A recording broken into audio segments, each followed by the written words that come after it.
Hello, and welcome to the Brigade, a Broadchurch podcast. My name is Ken. I'm the host of this, as of right now, one-man show, and I think it's only appropriate, since this is the first episode of a podcast, that I introduce myself, since I am your host, and you ought to know where I'm coming from in relation to, Broadchurch. So, what's my history with the show? How do I like it? What other shows do I like? How did I hear about it? Stuff like that. So I'll try to keep this brief, because you're not here for me, you're here for Broadchurch. And the Sea Brigade, of course. So once upon a time, I saw a trailer for a show called Grace Point, which, if you don't know, is the American remake of Broadchurch, starring two actors I very much like, David Tennant and Anna Gunn, from Doctor Who and Breaking Bad, respectively. Two shows that I love them. And, Grace Point, at the time, I thought looked pretty great. But I never watched it. In the fall of 2014, David Tennant was on his big media tour, doing all the late night talk shows talking about Grace Point.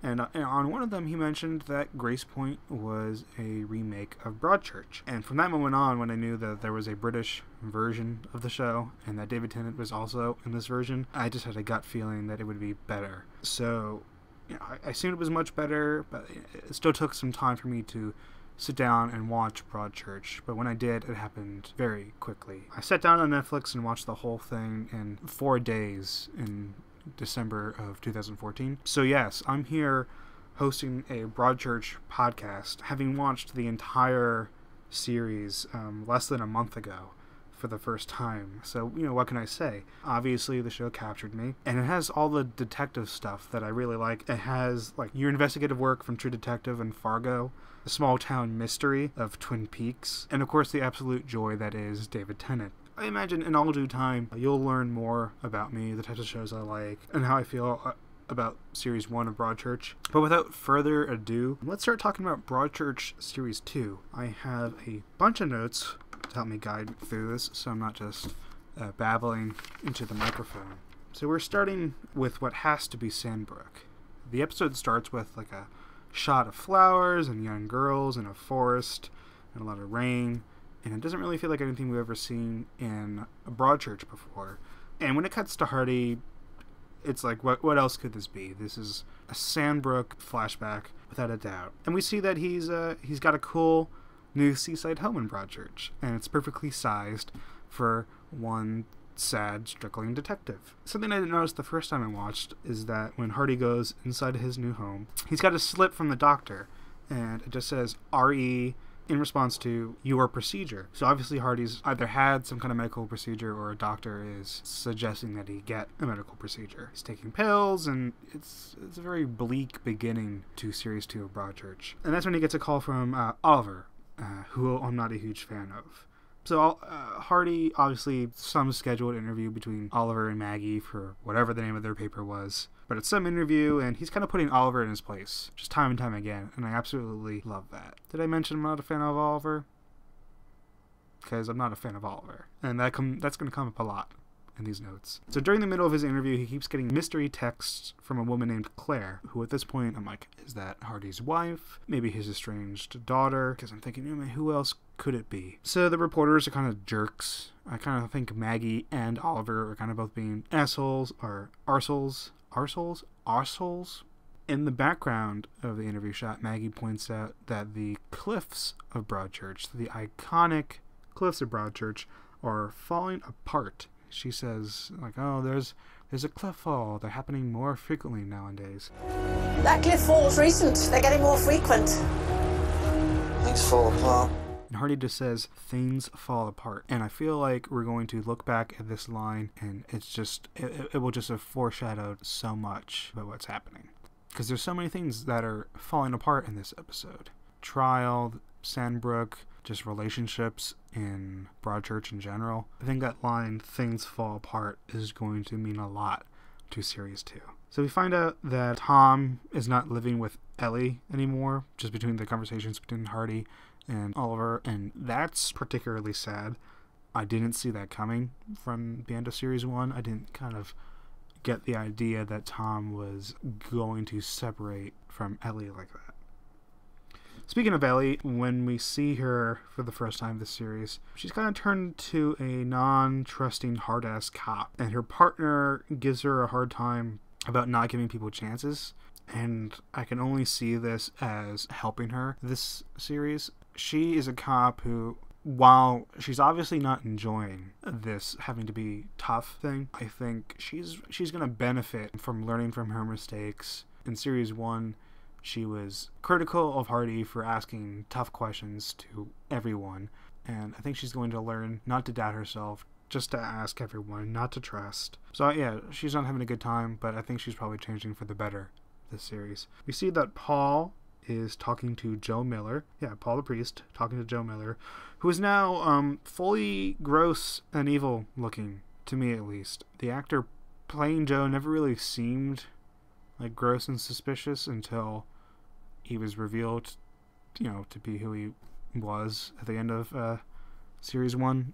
And now he just kind of seems full on just like unsettling to me. Something about his nature, his looks, his facial expressions, it just gives me like the heebie-jeebies. Like I'm afraid of Joe. So after, Paul says a prayer for Joe and yada yada yada, we got to Nigel filling a kiddie pool for Beth in the Latimer home. I mean, Beth is super pregnant at this point, so the only thing I can think is that Nigel is filling a kiddie pool full of water because Beth plans on giving birth at home in like a natural water birth, and is that even how it works? Am I totally off base? And is Beth that ready for a baby that like they're going to have a tub full of water ready at the Latimer house 24/7 in case she's ready to give birth?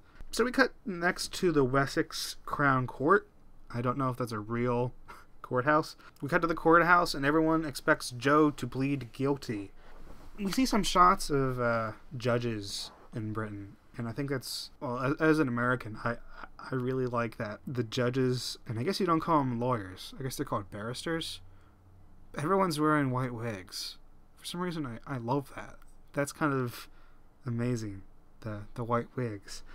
Anyway, so Hardy meets the Latimers at the courthouse, and I just took a note here saying that their relationship seems healthy. I guess I'm just surprised. I mean, like, the Latimers seem so detached from the Millers. I guess I'm happy to see that Hardy and the Latimers can be nice to each other. We see that Beth is upset about Becca being in the courthouse, and it pans over to Lucy, who's also in the courthouse. I believe like the reason she's upset is Becca, but it kind of pans to both of them after Beth is like super upset about seeing someone in the courthouse. And I like that Mark Latimer is at least giving Ellie a break. Beth is like, I can't believe she had the nerve to come, and Mark seems to try to calm her down, like, hey, let's get through this, not throw shade. And also this mysterious Claire shows up. As soon as she shows up, I scratch off the possibility of her being Hardy's daughter. Much too old. Could still be his wife or ex-wife, but that's the only possibility I'm kind of open to at this point. So she keeps going on about, oh, he's following me, he's after me, he's back, and the only thing I can think is he has to be the Sandbrook killer. I mean, who else would that be? But Hardy says that he's not in the country, he's got tabs on this sort of thing, but just to be safe, Claire should use the back exit of the courthouse. And something about that I love. It's like it's one of the first lines in this episode. Like, David Tennant is on his game as Hardy. He's just dropping funny lines all the time, even though this is a fairly serious episode. So the next note I have is that Joe shows up to the court hearing behind a big glass cage. It's super clinical and weird and spooky. Is that how all British sentencing, like, trial type things go? Like, does everyone stand behind a Silence of the Lambs, like, glass box? But I love that. Of course, Joe Miller is asked to plead guilty or not guilty, and he pleads not guilty, which turns out to be a great bombshell. Joseph Michael Miller, you are charged with murder contrary to common law. The particulars of the offence are that on the 18th day of July 2013, you murdered Daniel Latimer of Forspring Close, Broadchurch, Dorset. How do you plead? Guilty or not guilty? Not guilty.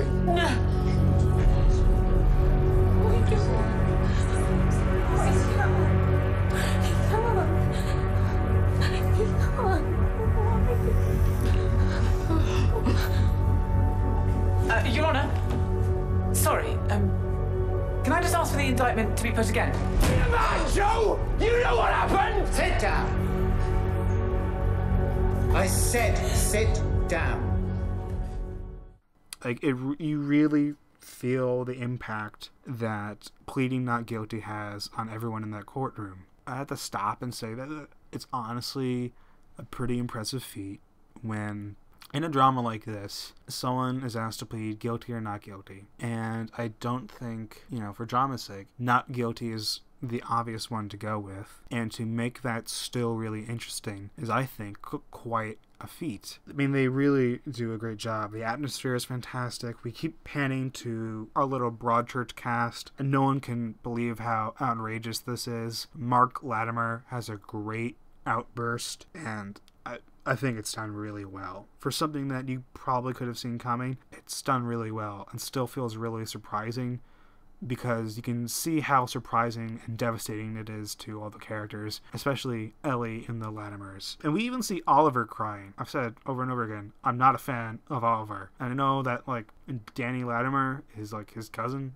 Somehow I still don't buy that Oliver and Maggie would start crying about this, because, less than an hour later, he's already finished up his article about this. So he's being real professional about this not guilty verdict. Hardy breaks this mood into the ladies' room to get Ellie, out into a safe spot. Again, delivering just hilarious lines like, I'm cleaning in here, get out, go, go, go, and kind of chasing a woman out of the ladies' room. It's kind of amazing. Again, we reestablish that Tom doesn't want to be seen with Ellie, and I just think that's one of the saddest developments in this first episode.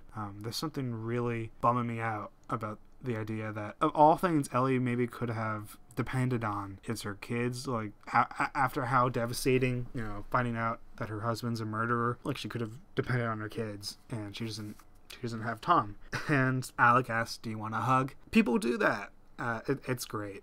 I can't underscore enough just how great Tennant is as this Alec Hardy, just completely detached but trying to do the right thing for people. That's kind of amazing. Is he funnier this episode than usual? Write in to cbrigadepodcast@gmail.com. Let me know. I feel like he's funnier than usual this episode. And Ellie's kind of funny too. Despite they're both going through tragic times, I laughed pretty hard at Ellie running out of the bathroom, running into the wet floor sign, and being like, did you put this here? Grr. She's so angry, she doesn't really think straight about, I don't know. It's kind of great. The next thing I note is Joe Miller being legitimately scared of jail time. I suppose he's explaining to his barrister, please let me know if I'm getting these terms wrong, or his counsel. He's explaining why he changed his decision at the last minute to plead not guilty, and she's not happy about it, but something needs to be done. Joe's obviously afraid of going to jail as a child killer. So the next thing we see is Paul and Becca, the innkeeper, giving a little smooch, a little kissing in public. And is that supposed to be a new mystery? A new controversy or thing to look out for in Broadchurch? Because if so, that is a snoozer, and 20 quid is just about the right price for that boring a piece of news from Lucy. Oliver wasting his money on trivial, who's kissing who stuff. Though Lucy drops a pretty cool tidbit. She's like, I guess I'll have to give my evidence. And Oliver's like, what do you mean by that? So, Lucy's dropping an what did she say? I certainly hope if she has evidence to give this time around, it's a little bit juicier than what she was able to give Ellie last time. I feel like it had quite a high price for a little bit of information. Suppose what happens next is that we see Claire and Hardy interacting. Claire apologizing for meeting Hardy in the courtroom. And this is when I wrote down, is that, I guess at this point, is I eliminate the idea that she's Hardy's ex-wife. because she doesn't seem like the cheating type, the type that would lose critical evidence in the Sandbrook case. She seems very attached, kind, and devoted to Hardy, which really doesn't match the description of the ex-wife that we got earlier. The next thing I have is that Maggie disturbs poor Charlotte Rampling, who's just trying to listen to an audiobook. I love that Charlotte Rampling's character, Jocelyn, obviously doesn't respect the work that Maggie does. She's like, I can get through more than 300 words at a time. I get enough sentimental crap from your rag. I love Jocelyn. Oh my god. So Jocelyn has some sad past reason for not taking a legal case. She tells Maggie to save the violins. She's not taking the Latimers on as clients. She should save the violins for herself. She's obviously, got some sad past about, a trial case gone wrong, and that's why she hasn't done any cases in 3 years. We cut to the Latimer household, and Chloe seems more competent than ever. Beth is complaining about some vague paperwork that, in Mark's absence, it's kind of piled up on her, and Chloe's like, get your fat butt out of here, I'm gonna do it. That's nice. I like to see some, character progression. Next thing we get is Nige accidentally outing Mark for not being at work. So we get a shot of Beth calling Mark's phone, and he's letting it ring. He's ignoring it, and really the only thing I feel confident in saying is that Mark is definitely not cheating. I just feel so strongly that he's not cheating. But the next thing I have is that we have a shot of Hardy in a field finding out that the guy bothering Claire, so the Sandbrook killer, obviously, but the guy bothering Claire is indeed in the country, and it leads to this amazing line what's even the point of you, Craig? He's so angry at this guy, Craig. It's kind of a goofy scene, but in a way that I absolutely adore it. If we look at the serious implications of this, it means some guy named Craig, who is obviously, tasked with keeping tabs on this potential killer, finding out whether or not he's in the country, and he's supposed to let Hardy know if he enters the country, and he's been in the country for 3 days. So, what is even the point of you, Craig? I'm so sorry. Oh my god, I love that line though. So Hardy's little seaside shack is totally busted up. The Sandbrook guy obviously rummaging through there. He didn't break into Hardy's secret document thing. He opens up a compartment, he browses. It looks like his stuff's alright, but what he did take were the notes from Hardy's doctor. So whoever this, I assume guy from Sandbrook at this point, he's got these notes about the medical procedure that Hardy had. I don't know what he'll do with that. That might reveal that Hardy is weak. We know that Hardy couldn't really chase Joe Miller for long on foot, so that Hardy is physically weak might be valuable information to a killer. So Sharon is given the case about Danny Latimer's murder, and it's really disturbing to me that these lawyers, barristers, whatever, they think that the Joe Miller case stands a chance. Joe Miller stands a chance of being proven not guilty. And something about that, it's deeply disturbing and unsettling and exciting. It means we really have something to work with for Series 2 of Broadchurch, because the Joe Miller case, we really have a fight on our hands now, and that's exciting stuff. Ellie is then having really violent thoughts. She's obviously in some therapy, and she's having really violent thoughts about her husband. I didn't really get much from this scene. Ellie's going through some hard times. A part of me doubts that she'd ever become as violent as her thoughts, but we might look back at the scene one day and be like, oh yeah, this totally foreshadows when she went on that killing rampage. I don't think Ellie has that kind of violence in her, or I hope not. What's really sadder though in this therapy session is that she's thinking about one day returning to Broadchurch and thinking that she can deal with the looks and stares as long as justice is done. I'm not sure she ever can return to Broadchurch, or that she ever will in the same capacity that she used to be, just friendly neighborhood cop. Those days are over. Then we cut to Joe asking Paul about Ellie, how she's doing. Obviously, I don't get the idea that Joe cares about Paul. Like, I don't think Joe Miller gives a shit about Paul. Because Paul's there, he's like, I prayed for you, you were supposed to plead guilty, now you're putting us through all of this. Paul's really upset, and then Joe's play seems to be that nobody's innocent. Some of that comes off as a threat. I don't know if Joe would have dirt on Paul, but maybe that's Joe's play to get out of this, is to tear Broadchurch apart with all its secrets. Like, you ever think about that? Like, everybody has so many secrets in the show. Could Joe blackmail people from prison? Like, does he have dirt on Paul that can make Paul want to testify in Joe's favor to stand up for Joe's character? So Hardy then lets Ellie in on the whole Sandbrook-Claire stuff. Again, I laugh pretty hard at Ellie and Claire not really being able to stand Hardy just kind of throwing the two of them together. Like, they're upset and tired of dealing with Hardy like this. Then the Latimers meet Jocelyn on the beach, which is a great looking scene.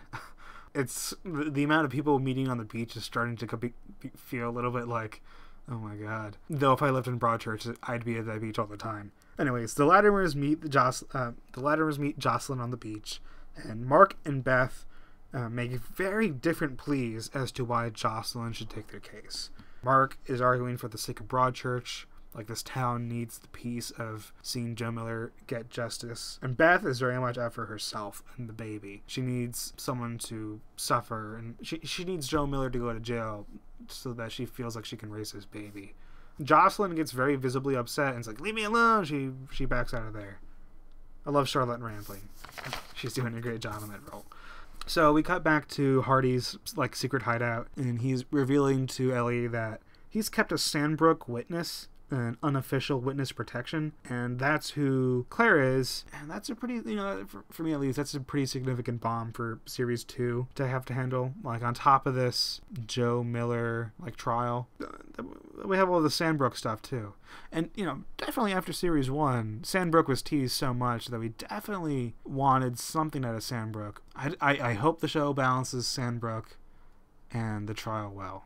And I think they will. So we return to the woods from the introduction, like the shot of what Sandbrook is, like the purple flowers, the woods, the Sandbrook cousins, whose names are Pepper and Lisa. And our top suspect is a man named Lee Ashworth. And Claire is Claire Ashworth. Claire's husband is the Sandbrook killer, or the person Hardy and Claire both super suspect is the Sandbrook killer. And Hardy convinced Claire to testify against her husband. That didn't go as planned because the case fell apart because of Hardy's wife leaving evidence in the car. You remember the locket? So Ellie and Claire both have murderer husbands. So I suspect they'll have that conversation at some point in the future. Hardy reveals that he only came to Broadchurch to protect Claire. It's Claire's like, oh, I've been here for 7 months, and Ellie's like, oh, that's impossible. That must mean.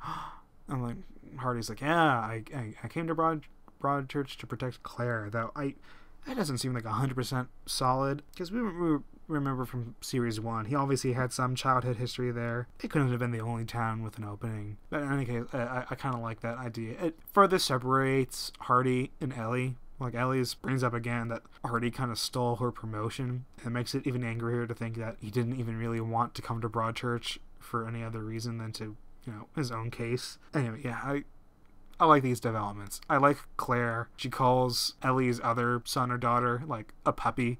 I'm kind of into that relationship and how it develops.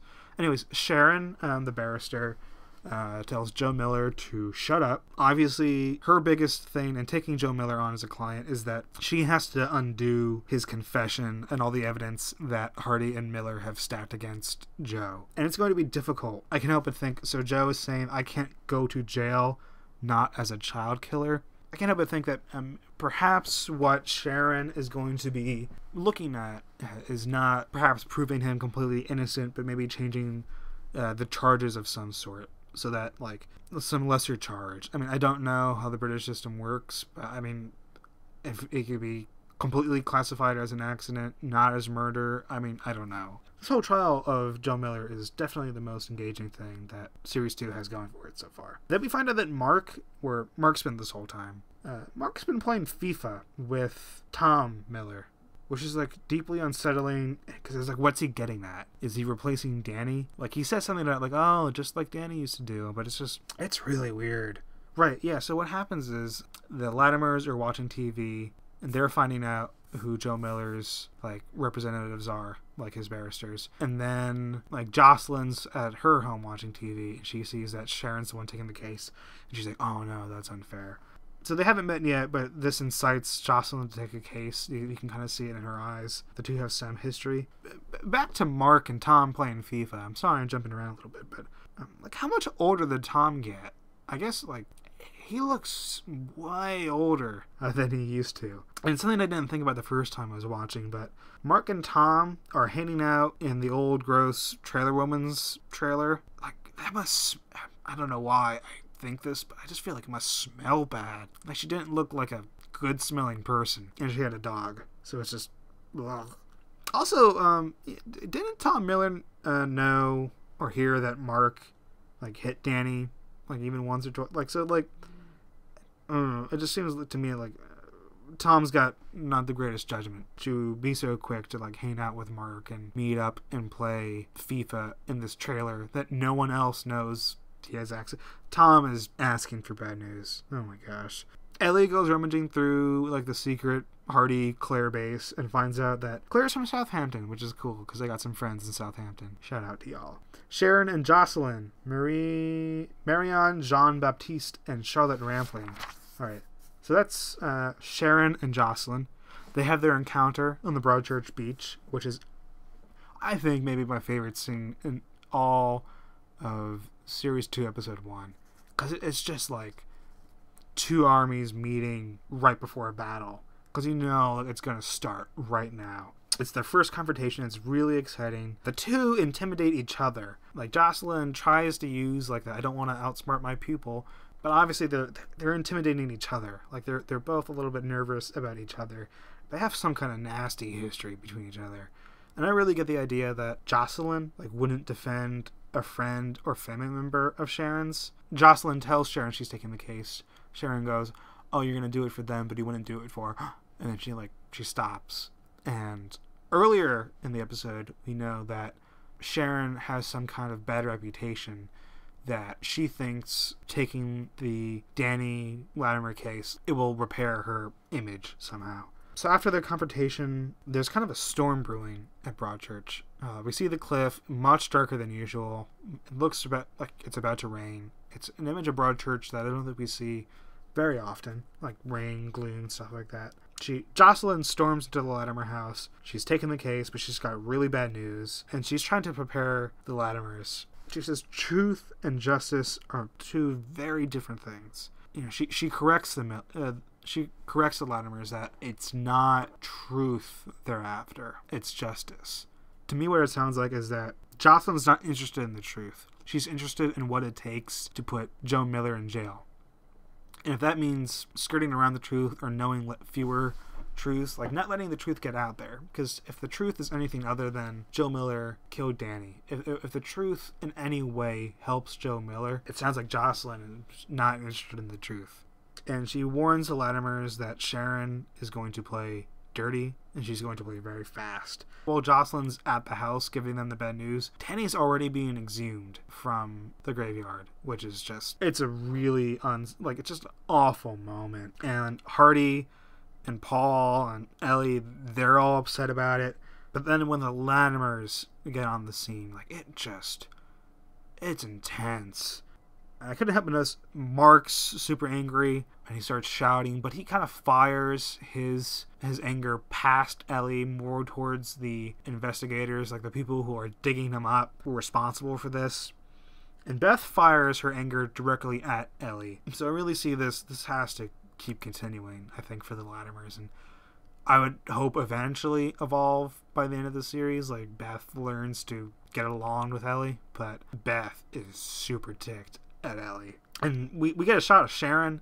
She could not care less what is going on. If she can find out something to help Joe Miller from looking at Danny's body one more time, she's already done it. She is out, for her interest in winning this case and beating Jocelyn in this fight. So yeah.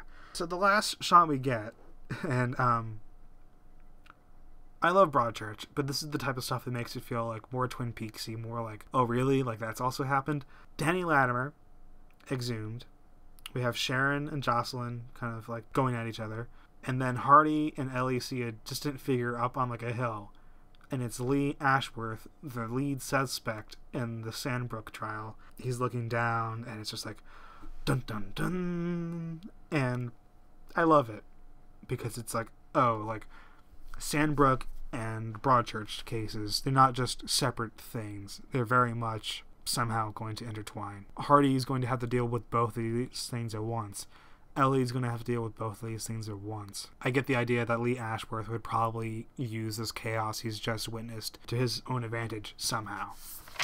But yeah, I've reached the end of my notes, and I see as of right now, I'm like going around 41 minutes, which, congratulations if you sat and listened to me, one person, talk about Broadchurch for this long. I hope I've done a great job, or an okay job even. Of course, I've been putting this out there over and over again. This is a podcast that's going to need listeners, because without listeners, I'm just a person talking into a microphone, reading some notes about Broadchurch. So listener feedback, that means emails and voicemails.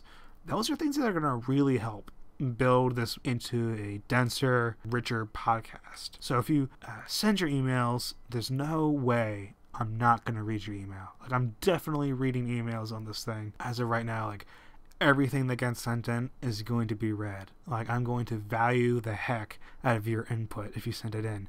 If you send in a voicemail of a suitable length, like fewer than 10 minutes, it'll probably make it on. I'm excited to get to know listeners, to meet people on the Broadchurch subreddit, the Broadchurch Twitter community. I don't know. Gonna be looking out for listeners, and I'll respect everyone who shows up to listen to this thing. Finally, just to wrap up, since it's been 40-something minutes, I feel like it's be very easy to get to the end of the episode and forget all the little weird mysteries and stuff. So something I'm going to do at the end of every episode is kind of structure the loose threads we have going on here and try to be like, what are the mysteries we have left? So starting from the least interesting mystery, we have Paul and Becca, because that was implied to be maybe something of note. But that's like the least interesting mystery we have going on right now. Then after that, we have Lucy's evidence. If we forget, Lucy is Ellie's sister and Ollie's mother. And she implied she had some kind of evidence to show at the trial. Next, we have Mark and Tom. So just wondering, what is Mark getting at with hanging out with Tom? It was kind of implied that was the first time they've hanged out, but what are they planning on doing? Then after that, I think the second to most interesting thing going on this season is Sandbrook. Finding out what happened in Sandbrook. Is Lee Ashworth guilty? What's the deal with Claire? What's the deal with Hardy? Does Hardy think he could fix Sandbrook, or is he doing it for his own ends? And finally, the absolute most interesting thing in Broadchurch Series 2, Episode 1 is just the Jocelyn, Sharon, showdown. The Joe Miller trial. That is hands down the most interesting and most exciting thing going on for Series 2. And I can't wait for... Oh, geez. Is it next Sunday? Next Monday? When are the episodes there? I can't wait to see the next episode. I'm so excited. 3 days ago? Lee Ashworth enters the country 3 days ago. You're telling me now? Have you any idea? What is the point of you, Craig? God's sake! So now it's time for listener feedback. Like I said earlier, I'll be accepting voicemails, emails, everything sent to cbrigadepodcast@gmail.com. The first piece of listener feedback is an email sent from a friend of the show, Emily, and I'm just going to give it a read. She writes, I don't know what I precisely expected from the premiere of Broadchurch Series 2, but I know that I was relieved to be so fully, immediately engrossed in the action. Although I trusted that Chris Though I trusted that Chris would do right by the original series and create something worthy of its lofty standards, I'm relieved that my trust was not misplaced. It's definitely odd to associate relief with this episode, since every character got the exact opposite of relief from the beginning of the Joe Miller trial.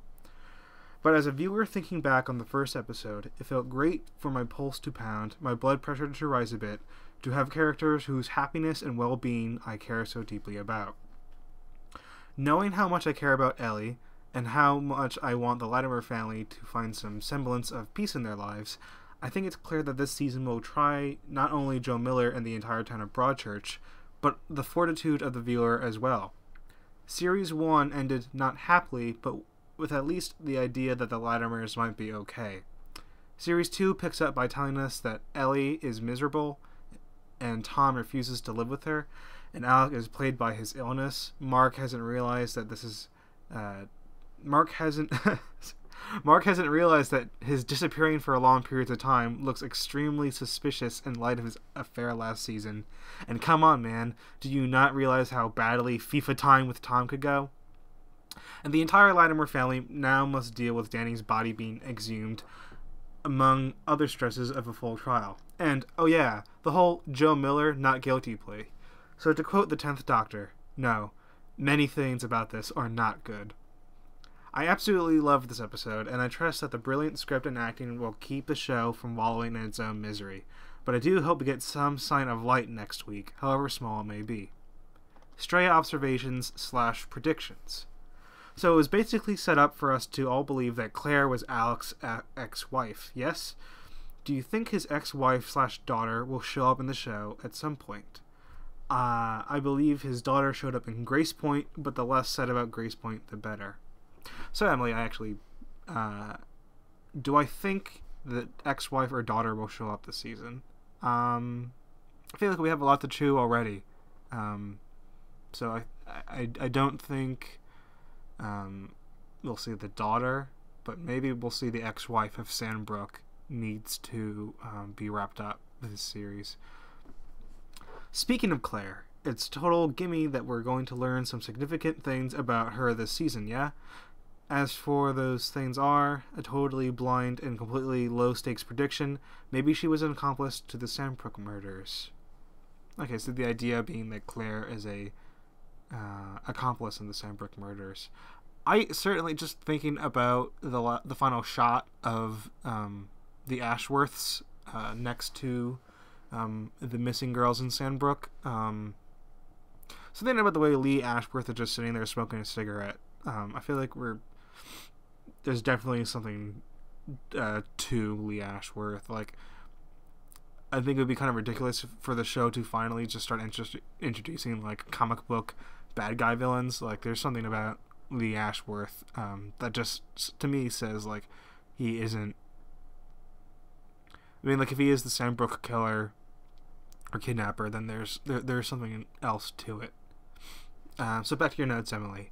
You write, poor Ellie. I just want her to give her lots of hugs and make her a strong pot of tea. Christ on a cracker, Alec. I know it's a small town, but do lock your sea hut when you pop out for a bit.